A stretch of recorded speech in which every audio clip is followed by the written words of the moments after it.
Hi, welcome to the Two Everyday Geeks channel. I'm your host, Chris, and this is our very first video and our very first review. And of course, I wanted to do it on something that I felt very passionate about, which is DC Comics and of course Batman vs. Superman. And I was very lucky enough to get my hands on a copy of Batman vs. Superman, the Ultimate Edition on Blu-ray.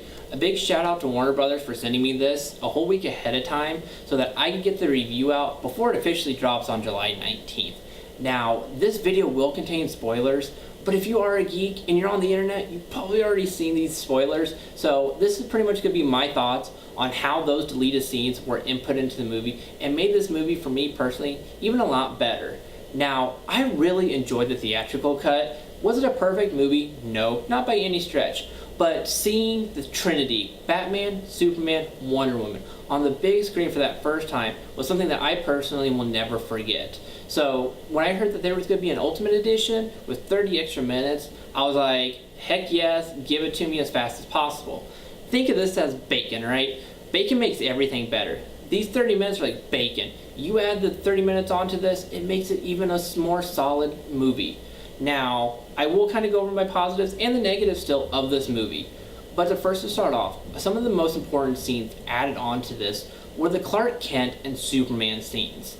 Now, you get to see Clark Kent go and do what we know him as. He's a journalist, right? He went to Gotham, he goes and explores Batman, sees why people are afraid of him over there, right? There's an anger in this Batman that we have not seen from previous Batmans. And Ben Affleck does a great, solid job. Even in this movie, it's perfect. And so by the end of this movie, you really care for Superman and Clark Kent at the end when he sacrifices himself to save the world from Doomsday. You see Superman smiling, you see Clark Kent being himself. The bickering between him and Perry White at the Daily Planet, it just makes it more human and grounded, which I personally appreciate. This goes from being just a little Batman movie with a little bit of sprinkling of Superman to being what the title says, Batman vs. Superman. You get to see the grudge match. You really get a more common feeling of why these two people really hate each other, what drove them to it. Now, yes, Lex Luthor was a big part of that, but you add these two personalities that are two totally different personalities from one another, complete 180s, but they just work so well. They play off each other. Henry Cavill is a great Superman. Ben Affleck is a great Batman. So also another big red herring that was added on was Megan Malone's character, which turns out to be not the Barbara Gordon we thought, not the Carrie Kelly from The Dark Knight Returns that we thought. We saw pictures of her with red hair. Nah, totally not even close, guys. She's a complete blonde in this movie. She plays a scientist that helps Lois Lane actually figure out what material is in that bullet, and also, ding ding ding, why Superman could not see into the wheelchair and cannot see the bomb. Now, us geeks, we've kind of figured out that, oh yeah, probably lead line. Well, this scene in this movie basically just flat out says, hey, it was lead line. That's why he couldn't see it. There we go, folks. Another big scene that was added on that really helped with explaining that final shot of you seeing Lex Luthor and Batman in that cell when he's saying ding ding ding, the bells have been rung, they're hungry, they're on their way, is when you get to see Steppenwolf.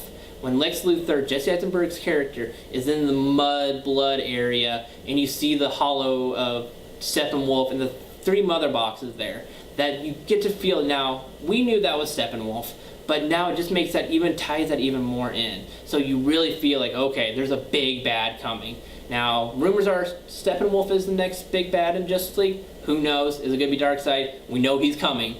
But another final scene, personally, that they added that I just completely geeked out about was the end when Jesse Eisenberg's Lex Luthor and Ben Affleck's Batman are talking in that cell. And you see Ben Affleck say he has friends in Arkham waiting for him. He's going to transfer him to Arkham. Holy crap, why was this not added to the original cut? It was 2 minutes of dialogue, but it made for such a geeky moment that I literally was pounding the floor when I heard it.